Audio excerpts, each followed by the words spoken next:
Hi there, and welcome on the journey to transform culture. I'm Steve, and I'll be your guide. Well, folks, let's just jump straight into a topic. Today, I want to talk about cooperation.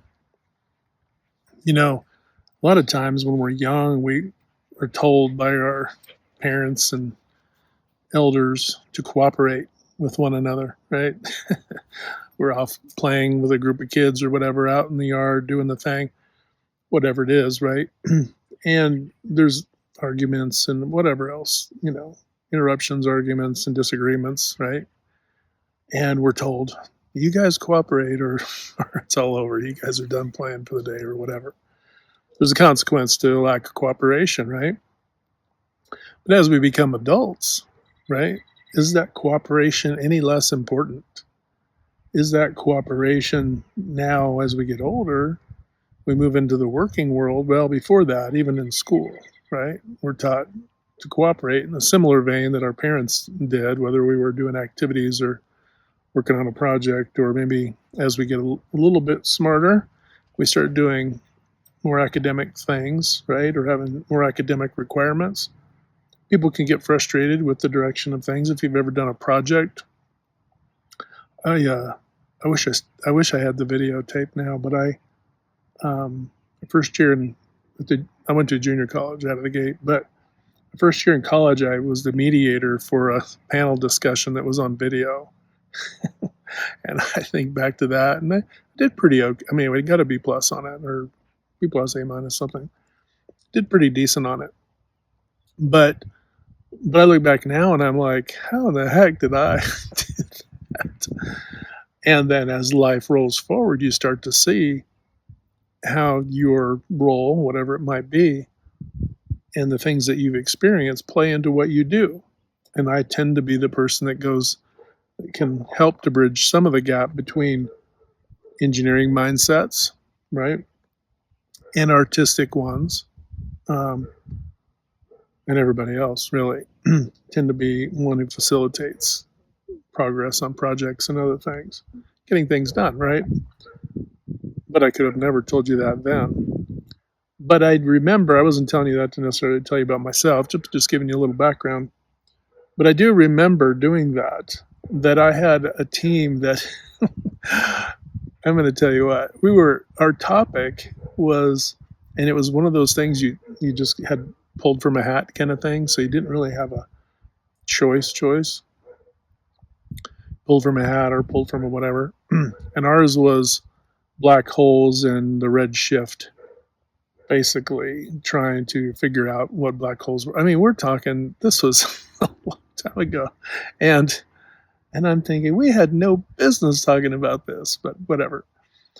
And I'm sure it was entertaining too. But I had a group on my team who had no academic interest, and it was an English class.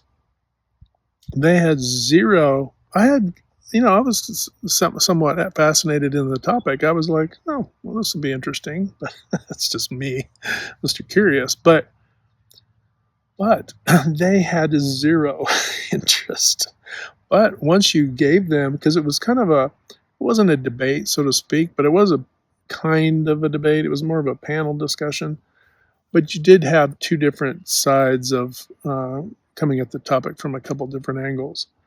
But once they were given some basis and background and everything, and they had a little bit of ownership, boy, you figure out once people had a little bit of ownership out of something, their ability where it would have been altogether, there was four of them and one of me, right? I was the mediator and kind of the project head. So I kind of helped both sides do their thing, help them build their stuff. But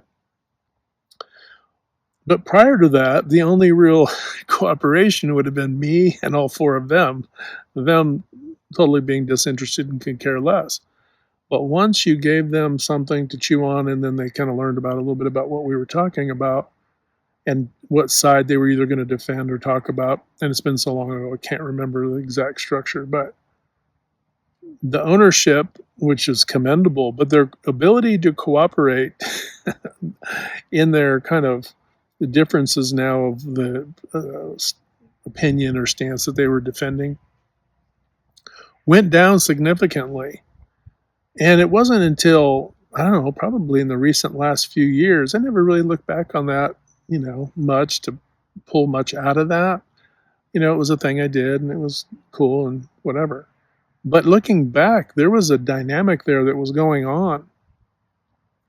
And what you notice is once people become part of a club, and then you think about tribes going back, once they're a part of a particular tribe, whether that be a two-person group, a civic group, a religious organization, and you think about all the different religious factions, right? And I'm calling them factions because they're splitting hairs over, the minutest of details.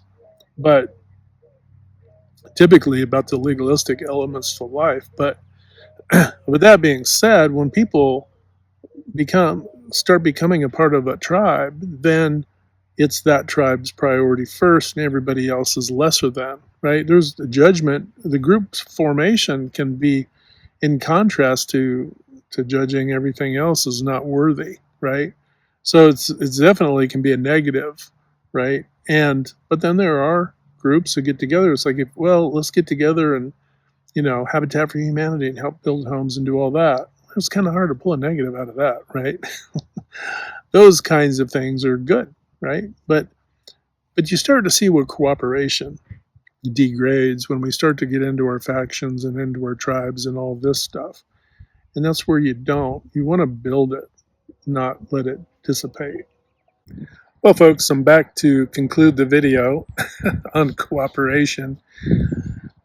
As I was saying before, we get into these factional kind of states of being, in our tiny groups, and we start to divide, and we start to give ourselves an excuse, right? Lack of cooperation is there's also an embedded element of an excuse that, well, I'm accepted in this particular clique or group or whatever it might be, and I don't care about the others. The others are less than, or just maybe we just put people out of our minds that aren't necessarily right in front of us, saying and doing the same things or interested in the same things. And we kind of have to understand that to cooperate means we have to at least get a perspective on another person or more, right? Obviously, we're talking about groups too.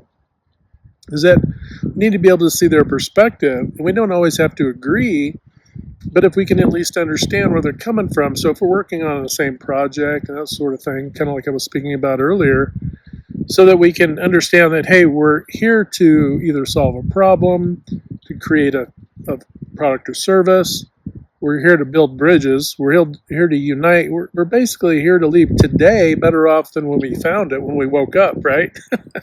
We want to try to do that. And it's no easy task. As human beings, it's no easy task. We're simultaneously in life dealing with contrasts. I guess you could say within the same space we have hell, and within the same space we have heaven. And I guess it's up to us to appreciate the heaven and the lessons that the hellish parts of life bring us, and understand that the way for us to get through these things together is to cooperate. Cooperation is important. And it means seeing things from other people's perspective and doing our best to try to understand that. And yes, ultimately, we don't necessarily have to cooperate with things that are nefarious or not out for our highest good. But I think also part of, if we're going to choose not to cooperate, we have to communicate why, right?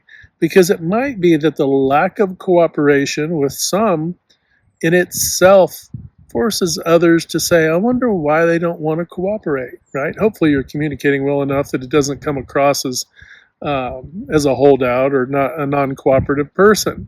This is why in an organization, if you have somebody who's uncooperative and it's kind of a holdout, a lot of times that's because they feel like their communication is inhibited, not appreciated, that they're not being taken legitimately, and so on and so forth. And so I think the prudent thing to do is to hear everyone, be open to everyone's voice, and at the end make sound determinations as you go. But I don't think we achieve anything together, and I don't think we can unless we choose to cooperate. Look, we can disagree on 9 out of 10 things, but if we agree on the 1 out of 10 things that allows us to make strides forward in certain areas, then let's do that. Let's choose to do that versus giving up on and letting the other, letting that potential and that opportunity go because of the other 9.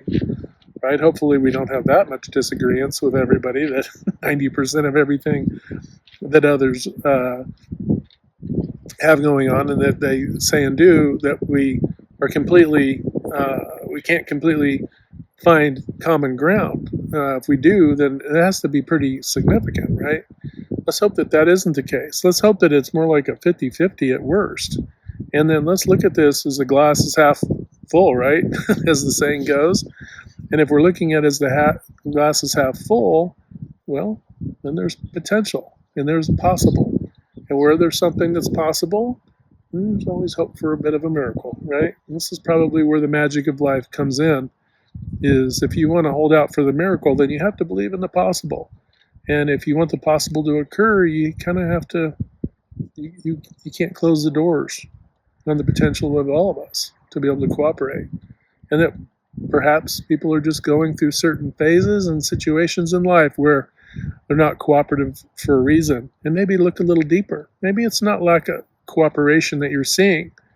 Maybe there's frustration. Maybe there are other issues as you peel the onion down inward, I guess.